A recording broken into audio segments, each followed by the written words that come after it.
আমি পূর্ব মেদিনীপুরের একটা পুরনো অ্যাপার্টমেন্টে থাকতাম। এটা ২০২২-২৩ সালের ঘটনা। বিল্ডিংটা প্রায় ২০ বছরের পুরনো। আমিও আমার মা ফ্ল্যাটটার ৩ তলায় একাই থাকতাম। প্রথম সব ঠিক ছিল। কিন্তু ১ মাস পুরো হতে না হতে আমাদের সাথে এক অদ্ভুত জিনিস শুরু হয়। মাঝে মধ্যেই রাতে ঘুম ভেঙে যেত। আর মনে হতো বিছানায় আমি ছাড়াও যেন অন্য কেউ শুয়ে আছে। বা মাঝে মাঝে রাত হলেই ছাদে কারোর হাঁটার শব্দ শুনতে পেতাম।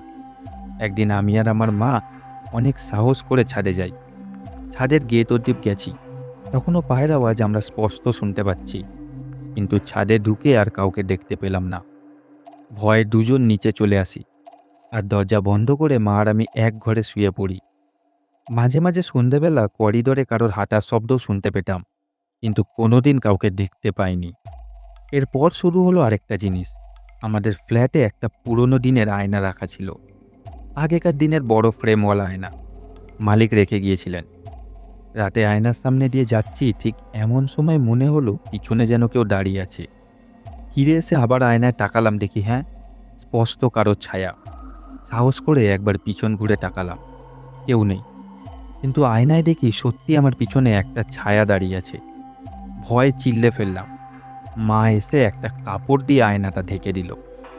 যত দিন এগাতে লাগলো জিনিসটা আরও ভয়ানক হয়ে উঠল। এক রাতে আমি ল্যাপটপে কাজ করছি, হঠাৎ ডাইনিং প্লেস থেকে শব্দ শুনতে পেলাম। প্রথমটা ভাবলাম মা হয়তো উঠেছে, কিন্তু ভালো করে শুনে মনে হলো কেউ যেন প্লেট সরাচ্ছে আর চামচ প্লেটের উপর রাখছে। আমি গিয়ে দেখি সব কিছু জায়গায় আছে, কিন্তু হাত ধোয়ার বেসিনের সামনে একটা ভিজে পায়ের ছাপ। পায়ের ছাপ খুব একটা বড় নয়, ছোট বাচ্চাদের পায়ের ছাপ। ফ্লোরের কোথাও কোনো ভিজে জায়গা নেই, শুধু ওখানেই পায়ের ছাপ। কিন্তু অবাক করার জিনিস এখনো বাকি ছিল। আমি তখন ছবি তুলে রাখলাম, পরের দিন মাকে সকালে দেখাবো বলে। কিন্তু পরের দিন ছবিটা বার করতেই পায়ের ছাপ উধাও, শুধু খালি জায়গা পড়ে আছে।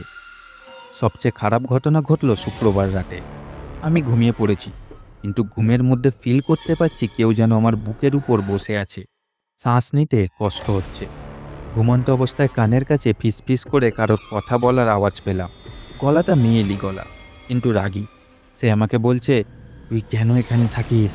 এটা আমার ঘর, যা বেরিয়ে যা বলছি, যা।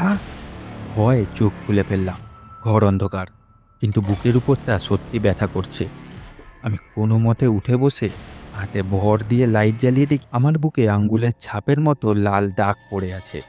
পরের দিন বিল্ডিংয়ের কেয়ারটেকারকে আমি আর আমার মা চেপে ধরে জিজ্ঞাসা করায় সে বলল, ওই ফ্ল্যাটে আগে একটা গোটা পরিবার গায়ে আগুন দিয়ে মারা গেছিল। তারপর সেই ফ্লোরে নাকি কেউ থাকতো না। আমরা নাকি সেই ঘটনার পর প্রথম ওই ফ্লোরে থাকতে এলাম। এইসব শোনা মাত্রই আমি আর আমার মা এক মুহূর্ত দেরি না করে আমরা সেই দিনই ফ্ল্যাট ছেড়ে দিই। দাদা, আমি মানিক হালদার। এখনো মাঝে মাঝে ঘরে একা ঘুমাতে ভয় পাই। আশা করব খুব তাড়াতাড়ি এই ভয় কাটিয়ে উঠতে পারবো। ঘটনাটা যদি ভালো লাগে প্লিজ চ্যানেলে সবার সাথে শেয়ার করো, যাতে অন্যরা আরও সাবধান হয়। আর কোনো ফ্ল্যাট ভাড়া নেওয়া বা কেনার সময় একবার অন্তত যাচাই করে নেয়। মেদিনীপুর থেকে ভালোবাসা নিও। আর আশা করি তোমাদের চ্যানেল আরও বড় হয়ে উঠবে।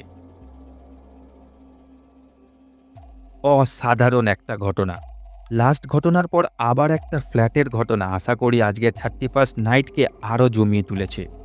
কাল নতুন বছরের শুরু, আর বাস্তবের আড়ালের পরিবারের তরফ থেকে সবাইকে জানাই অ্যাডভান্স হ্যাপি নিউ ইয়ার। আশা করি সবাই নতুন বছর খুব এনজয় করবে।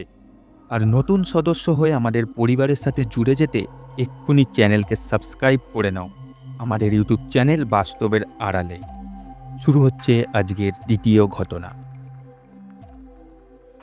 আমি অর্ণব। আশা করি তুমিও তোমার টিম খুব ভালো আছো। পর্ব 10 থেকে শুরু করে পর্ব 14 শোনার পর খুব সাহস করে আমি আর আমার ভাই এই ঘটনা তোমাকে লিখে পাঠাচ্ছি। আশা করি আমাদের পরিবারের সব শ্রোতা বন্ধুরা খুব ভালো আছে। আর আজকের এই ঘটনা তাদের সবাইকে ভয় পাইয়ে তুলবে। গরমের ছুটিতে সবাই যে যার গ্রামের বাড়িতে ঘুরতে যায়। আমিও সেবার আমার দাদুর গ্রামের বাড়িতে ঘুরতে গিয়েছিলাম। বর্ধমানের খুবই কাছে এই গ্রাম। মাটির দেয়াল, টালির ছাদ দিয়ে ঘেরা দাদুর এই বাড়িটা খুবই পুরনো। বাড়ির পাশেই একটা গোয়াল ঘর আছে। দাদু মারা যাওয়ার পরে বাড়িটা পুরো খালি পড়েছিল। আমরা গিয়েছিলাম বাড়ির কিছু কাগজপত্র ঠিক করানোর জন্য, আর সাথে একটু ঘোরা হয়ে যাবে এই ভেবে। কিন্তু ঘুরতে গিয়ে এমন অভিজ্ঞতা হবে আমরা কেউ স্বপ্নেও ভাবিনি। দাদুর বাড়ির পিছনে একটা বড় আম বাগান আছে, তার মাঝে আছে একটা পুরনো পুকুর। প্রথম দিন দুপুরে পৌঁছে দেখি এতদিনে পুকুরটা পুরো নোংরা হয়ে গেছে। গ্রামের লোক মাকে বলেছিল ওই পুকুরের কাছে সন্ধ্যের পর কেউ যেন না যায়। কথাটা আমরা হেসে উড়িয়ে দিয়েছিলাম। বিকেলবেলা মা আর ভাই দুজন পাশের পাড়ার একজন কাকিমার বাড়িতে ঘুরতে গেছে। সন্ধ্যাবেলায় বাড়িতে আমি একা বসে আছি। হঠাৎ কারেন্ট চলে যাওয়ায় মোমবাতি জ্বালিয়ে ফোনে গেম খেলছি। জানলার পিছনে বাইরের বারান্দা দিয়ে কারোর হাঁটার শব্দ শুনতে পেলাম, যেন বারান্দার উপর দিয়ে কেউ হেঁটে আমবাগানের দিকে চলে গেল। পাতার মর্মর শব্দে গা শিউড়ে উঠল। ভয়ে ভয়ে আলতো করে জানলা খুলে আমি বাইরের দিকে উঁকি মারলাম, কিন্তু কিছু দেখতে পেলাম না। কিন্তু শব্দটা আসছে ওই বাগানের ভিতর দিক থেকে। মনে হলো কেউ যেন আম বাগানের ভিতর পায়চারি করছে। আমি বেশি কৌতূহল না দেখিয়ে জানলাটা আস্তে করে বন্ধ করে ফেলি। এর মধ্যে মা ফোন করে জানিয়ে দিয়েছে মা রাতে কাকিমার বাড়িতে থাকবে, সকাল হলে চলে আসবে। আমাকে বলে দিল খেয়ে রাতে তাড়াতাড়ি শুয়ে পড়তে আর বাড়ির বাইরে বেরোতে না। রাত বাড়ল, আমি ডিনার কমপ্লিট করে শুয়ে পড়েছি। হঠাৎ ঘরের দরজায় খুঁতখুঁত শব্দ। ভাবলাম হয়তো বেড়াল আঁচড় মারছে বা ইঁদুর দরজার কাঠ কামড়াচ্ছে, কিন্তু শব্দটা কিছুতেই থামল না। কিছুক্ষণ পর আওয়াজটা যখন অস্বস্তিতে পরিণত হয়েছে, আমি উঠে দরজা খুললাম। বাইরে বারান্দার দিকে উঁকি মারতে কাউকে দেখতে পেলাম না। দরজা বন্ধ করে পিছনে ফিরে আসতে যাব, ঠিক তখনই পায়ে ভিজে মাটির অনুভব হলো। তাড়াতাড়ি করে ফোনের টর্চ জ্বালিয়ে দেখি দরজার সামনে দিয়ে কারোর কাদা পায়ের ছাপ ঘরের দিকে এগিয়ে গেছে। সেই পায়ের ছাপকে অনুসরণ করে এগিয়ে যাচ্ছি। ঠিক এমন সময় অনুভব করলাম পিঠের সিদ্ধারাবে একটা ঠান্ডা শিহরণ খেলে গেছে। হাত পা ঠান্ডা হয়ে আসছে। কিছু করতে চেয়েও করতে পারছি না, কারণ পায়ের ছাপগুলো আমার বিছানার পাশে এসে থেমে গেছে। তারপর আর নেই। আমি পরিষ্কার বুঝতে পারছি আমি ছাড়াও এই ঘরে দ্বিতীয় কেউ উপস্থিত আছে। ভয় আমার ঘুম উড়ে গেল। কোনো রকমে মোমবাতি নিয়ে দৌড়ে বাইরে বেরিয়ে এলাম। আমবাগানের দিকে চোখ যেতেই দেখি পুকুর পাশে কেউ একটা দাঁড়িয়ে আছে। একটু এগিয়ে যেতেই পরিষ্কার দেখতে পেলাম একটা বয়স্ক লোক কাঁধে গামছা নিয়ে দাঁড়িয়ে আছে। আমি ভয়ে ভয়ে তাকে চিল্লে আওয়াজ দিতে লাগলাম, কে ওখানে? এত রাতে ওখানে কি করছো? লোকটা মাথা ঘোরালো না, কিন্তু হঠাৎ দেখি সে হাঁটতে লাগলো আর আমবাগানের মধ্যে অদৃশ্য হয়ে গেল। এতক্ষণে আমি পুকুর পার করে ফেলেছি। লোকটাকে আর কোথাও দেখতে পাচ্ছি না। আমি ফিরে আসছি এমন সময় লক্ষ্য করলাম যেন কোনো ভারী জিনিস পড়েছে কিংবা কেউ ডুব দিল এইমাত্র। আমি ভয়ে এক দৌড়ে বাড়ির উঠোনে চলে আসি। রুমে গিয়ে যে ঘুমাবো সেই সাহসটুকুও হলো না।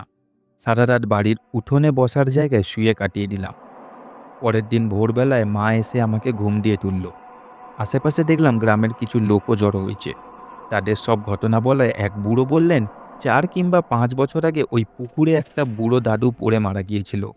তারপর রাত হলেই তার স্ত্রী পাগলের মতো বলতো যে তার স্বামী নাকি তাকে ডাকছে, পুকুর পাড়ে সে দাঁড়িয়ে আছে।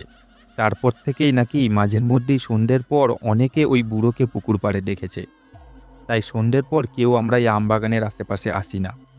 তারপর বাকি কদিন আমি মা আর ভাই ওই কাকিমার বাড়িতেই কাটাই। যত তাড়াতাড়ি সম্ভব বাড়ির কাগজপত্রের কাজ কমপ্লিট করে আমরা শহরে চলে আসি। সত্যি কথা বলতে সেদিন রাতে আমার সাথে যে ঘটনা ঘটেছে সেটা আজও মনে পড়লে আমার শরীরে কাঁটা দিয়ে ওঠে। ভগবানের দয়ায় সেদিন হয়তো প্রাণে বেঁচে গেছিলাম। এরপর আর গ্রামের বাড়িতে আমরা কেউ যাইনি।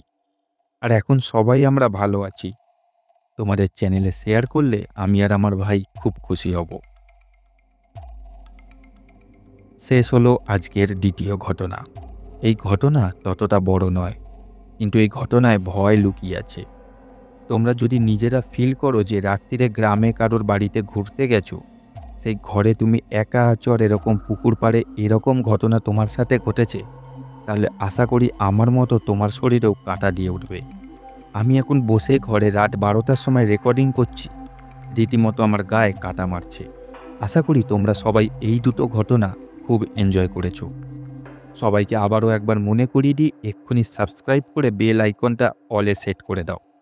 এখানে শুধু ঘটনা নয়, ঘটনার সাথে ভয়ও পাওয়া যায়।